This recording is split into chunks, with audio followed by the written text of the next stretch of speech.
Hallelujah. Good morning, ಶುಭೋದಯ. ಬೆಳಗಾಯ್ತು ಪ್ರಿಯರೇ. 5 ಗಂಟೆಗೆಲ್ಲ ಬೆಳಕಾಯ್ತು, 6 ಗಂಟೆಗೆಲ್ಲ ಎಲ್ಲರೂ ಎದ್ದಿದ್ದಾರೆ. ಈಗ 7 ಗಂಟೆ ಆಯಿತು.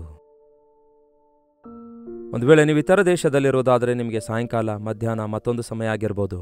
ಯಾವುದೇ ಸಮಯವಾಗಿರಲಿ, ಯೇಸುವಿನೊಂದಿಗೆ ನಮ್ಮ ದಿನವನ್ನು ಪ್ರಾರಂಭಿಸಿ ಮುಗಿಸುವುದಕ್ಕಾಗಿ ದೇವರೊಂದಿಗೆ ಪ್ರತಿ ಕ್ಷಣವೂ ಕೂಡ ಯೋಗ್ಯವಾದದ್ದಾಗಿದೆ. ಬನ್ನಿ, ಹಾಗಾದರೆ ದೇವರ ವಾಕ್ಯ ನಮ್ಮೊಂದಿಗೆ ಮಾತಾಡುವ ಹಾಗೆ ನಮ್ಮ ಹೃದಯಗಳನ್ನು ಸಿದ್ಧಪಡಿಸಿಕೊಳ್ಳೋಣ. ಪ್ರಾರ್ಥನೆ. ಪರಿಶುದ್ಧ ದೇವರೇ, ನಿಮಗೆ ವಂದನೆಗಳು. ಜೀವವುಳ್ಳ ಗ್ರಂಥವಾಗಿರುವ ಸತ್ಯವೇದದಿಂದ ನಿಮ್ಮ ಮಾತುಗಳು ನಮಗೆ ಜೀವಂತಗೊಳಿಸುತ್ತವೆಂದು, ಕೇಡಿನಿಂದ ತಪ್ಪಿಸುತ್ತವೆ ಎಂದು, ಜಾಗರೂಕರಾಗಿದ್ದು ನಿಮ್ಮ ರಾಜ್ಯಕ್ಕೆ ಸಿದ್ಧರಾಗುವ ಹಾಗೆ ನಿಮ್ಮ ಮಾತುಗಳು ನಮಗೆ ಎಷ್ಟೋ ಅವಶ್ಯಕವಾಗಿವೆ ಎಂದು ಗುರುತಿಸಿ ನಿಮ್ಮ ಸನ್ನಿಧಿಯಲ್ಲಿ ಕಾದಿದ್ದೇವೆ. ನಮ್ಮೊಂದಿಗೆ ಮಾತಾಡಿರೆಂದು ಕ್ರಿಸ್ತನ ನಾಮದಲ್ಲಿ ಬೇಡುತ್ತೇನೆ ತಂದೆಯೇ, ಆಮೇನ್. ದೇವರಿಗೆ ಸ್ತೋತ್ರ. ಹೇಗಿದ್ದೀರಿ ಪ್ರಿಯರೇ? ಕಳೆದ ರಾತ್ರಿ ಚೆನ್ನಾಗಿ ನಿದ್ರೆ ಮಾಡಿದ್ದೀರಾ?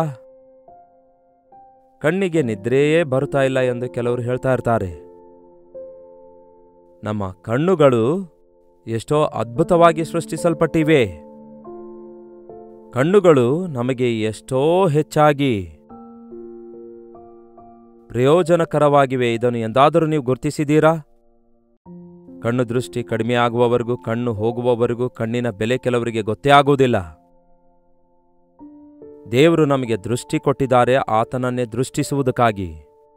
ನಮ್ಮ ಕಣ್ಣುಗಳು ಕರ್ತನ ಕಡೆಗೆ ನೋಡಬೇಕು. ಮೇಲಿರುವವುಗಳನ್ನೇ ಹೊರತು ಭೂಸಂಬಂಧವಾದವುಗಳ ಮೇಲೆ ನಿಮ್ಮ ಮನಸ್ಸನ್ನಿಡಬೇಡಿರಿ. ಕಣ್ಣೆತ್ತಿ ನೋಡಿರಿ, ಹೇಗೆ ಬೆಳೆಗಳು ಬೆಳೆದಿವೆ ಎಂಬುದಾಗಿ. ಬೆಳೆಯ ಯಜಮಾನನಿಗೆ ಪ್ರಾರ್ಥಿಸಿರಿ ಅನ್ನುತ್ತಾರೆ. ಎಷ್ಟು ಸಾರಿ ಯೇಸು ಕಣ್ಣೆತ್ತಿ ಪ್ರಾರ್ಥನೆ ಮಾಡಲಿಲ್ಲ? ಈ ದಿನಮಾನಗಳಲ್ಲಿ ನಮ್ಮ ಕಣ್ಣು ಅತ್ಯಂತ ಹೆಚ್ಚಾಗಿ ಈಗೋ ಈ ಸ್ಕ್ರೀನ್, ಹೌದಲ್ಲವೇ, ಈ ಸೆಲ್ಫೋನ್, ಹಾಗೆಯೇ ಟಿವಿ, ಐಪ್ಯಾಡ್, ಐಫೋನ್, ಕಂಪ್ಯೂಟರ್, ಇವುಗಳನ್ನೇ ಗಂಟೆಗಳವರೆಗೂ ನಮ್ಮ ಕಣ್ಣು ನೋಡುತ್ತಲೇ ಇರ್ತವೆ. ಯಾವುದೇ ದೂರದೃಷ್ಟಿ ಈ ದಿನ ಇಲ್ಲ. ಒಂದು ಸೀನ್ರಿ ಏನಾದರೂ ನಾವು ಹೋಗಿ ನೋಡಿದ್ರೆ ಎಷ್ಟು ಚೆನ್ನಾಗಿ 3Dಗಿಂತಲೂ ಹೆಚ್ಚಾಗಿ ಆ ಬೆಟ್ಟಗಳು, ಆ ತಗ್ಗುಗಳು ಎಲ್ಲವೂ ಚೆನ್ನಾಗಿ ಕಾಣಿಸ್ತವೆ. ಆದರೆ ನಮ್ಮ ಕಣ್ಣೆದುರುಗಡೆ ಒಂದು ಸ್ಕ್ರೀನ್ ಇಟ್ಕೊಂಡು ಬಿಟ್ಟಿದ್ದೇವೆ. ಅದನ್ನು ದಾಟಿ ನಮ್ಮ ದೃಷ್ಟಿ ಮುಂದೆ ಹೋಗ್ತಿಲ್ಲ. ಅದಕ್ಕೆ ಮನುಷ್ಯರಿಗೆ ಸಂಕೋಚಿತವಾದ ಮನಸ್ಸಿದೆ ಅಂತೆ.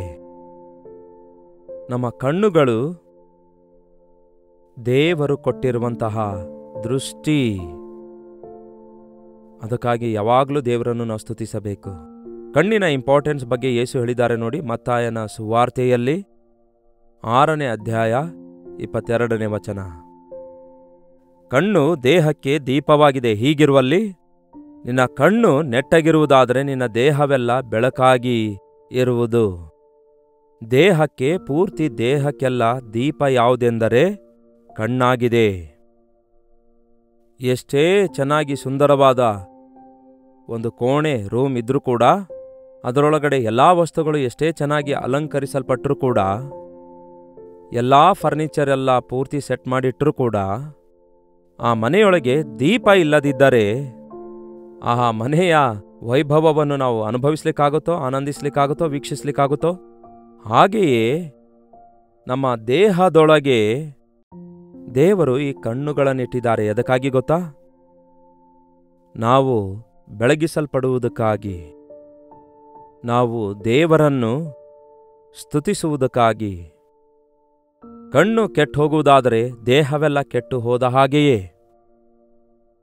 ನಿನ್ನ ಕಣ್ಣು ಕೆಟ್ಟದಾಗಿದ್ದರೆ ನಿನ್ನ ದೇಹವೆಲ್ಲ ಕತ್ತಲಾಗಿರುವುದು. ಅಯ್ಯೋ! ಮನುಷ್ಯನ ಆತ್ಮ ಯೆಹೋವನ ದೀಪ ಆಗಿದೆ. ಭಕ್ತಿಹೀನರ ದೀಪ ಕಾರ್ಗತ್ತಿಲಿನಲ್ಲಿ ಆರಿಹೋಗುತ್ತೆ.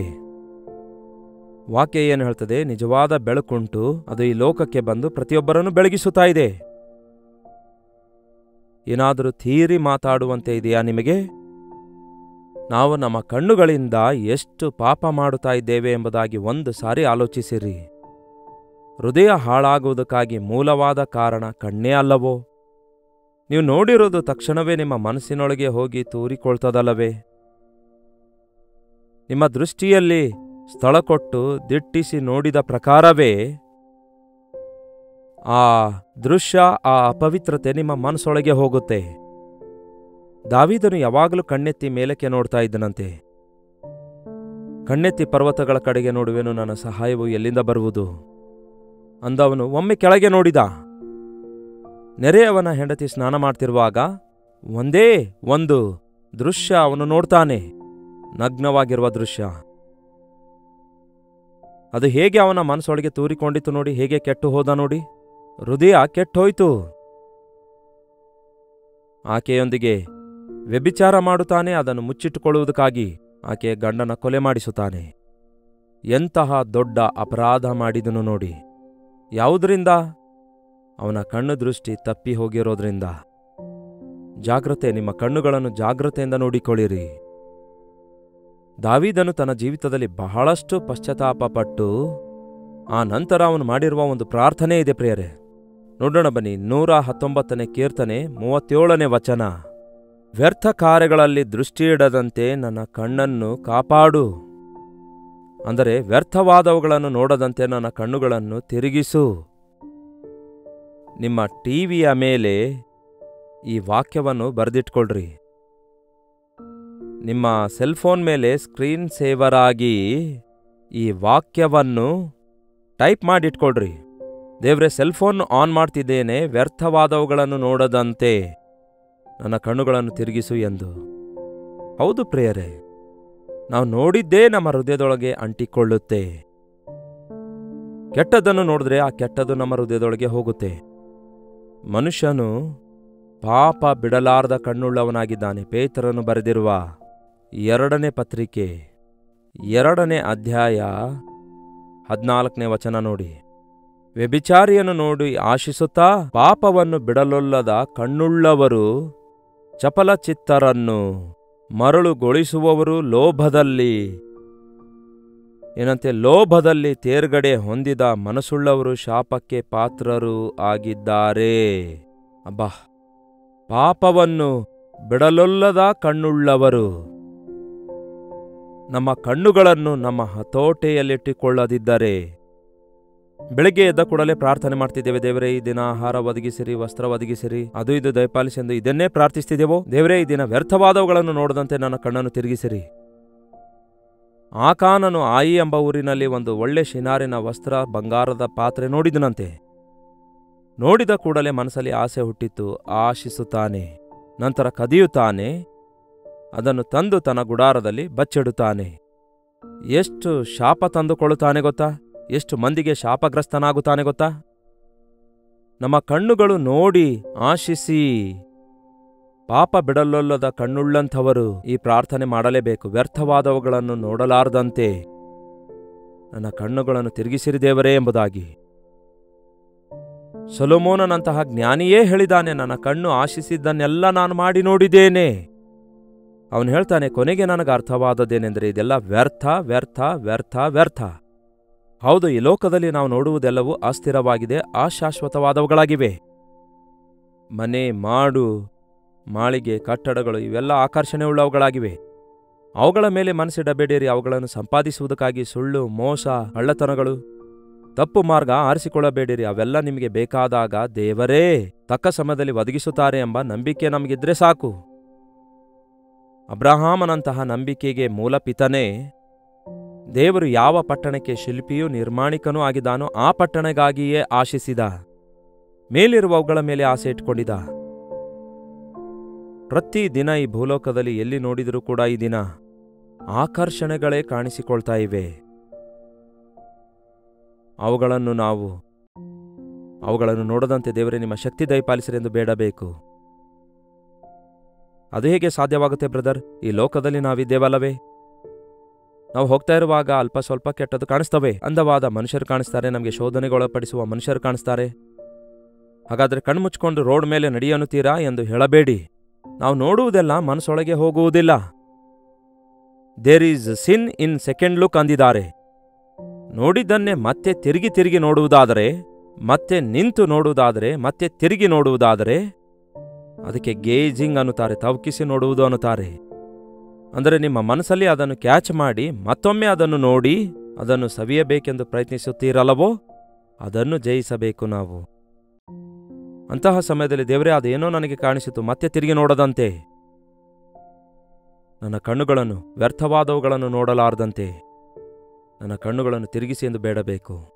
ನಾವು ದಿನಾವಿಡೀ ಶೋಧನೆಕರವಾದ ಈ ಲೋಕದಲ್ಲಿ, ಆಕರ್ಷಣೆಯುಳ್ಳ ಈ ಲೋಕದಲ್ಲಿ ನೋಡ್ತಿರುವಾಗ ಅವು ನಮ್ಮ ಮನಸ್ಸೊಳಗೆ ಬರಗೊಡಿಸದೆ ನಮ್ಮ ಹೃದಯವನ್ನು ಬೆಳಕಿನಿಂದ ತುಂಬಿಸಿಕೊಳ್ಬೇಕು. ಬೆಳಕು ಪರೀಕ್ಷಿಸುತ್ತೆ ಪ್ರಿಯರೇ, ಯಾವುದು ಒಳ್ಳೆಯದು ಯಾವುದು ಕೆಟ್ಟದೆಂದು. ಆದರೆ ಕತ್ತಲೆಯ ಹೃದಯಕ್ಕೆ ಏನು ಗೊತ್ತಾಗೋದಿಲ್ಲ. ಅದಕ್ಕಾಗಿಯೇ ಬಹಳಷ್ಟು ಜನ ಕತ್ತಲೆಯಲ್ಲಿಯೇ ಬದುಕುತ್ತಾರೆ.